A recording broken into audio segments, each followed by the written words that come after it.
ደሳች ዜና አስደሳች ዜና ዛሬ ማታ በሄርሜላ ቤት በጣም በሚያስደስት በጣም በሚያስገርም በጣም በፍቅር በተሞላበት ቤት ማታ ጠብቁን ብላለች።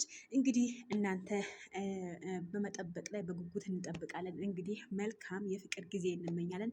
ሰላም ጤና ይስጥልኝ። በመላው ዓለም ለምትገኙ ደስ ብሎኛል። ለሰላማችሁ ብዝት ይበልልኝ። እንዴት ነው ኢዱ? እንዴት እያሳለፋችሁ ነው?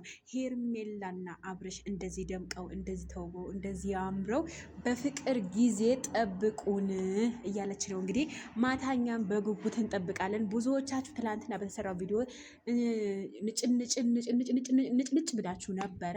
ዛሬ ደግሞ እንኳን ደስ አላችሁ። በሚያሳዝንም በሚገርምም እንግዲህ የሩታ አድናቂዎች በሚያሳዝን የሄርሜላ አድናቂዎች በሚያስደስት ነገር ነው እና በጣም ደስ ብሎኛል ለሄርሜላና ለአብርሽ።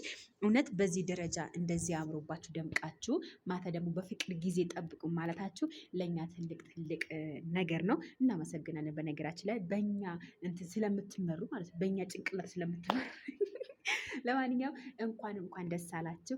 እልል በሉ እስኪ፣ እልል በሉ።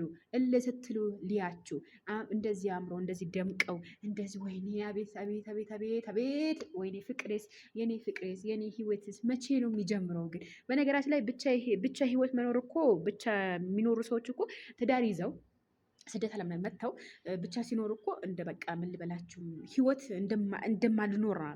እንደማልኖራት ነው የሚገባኝና እንኳን ደስ አላችሁ የኔ ውዶች። ላይክ ሼር አድርጉልኝ።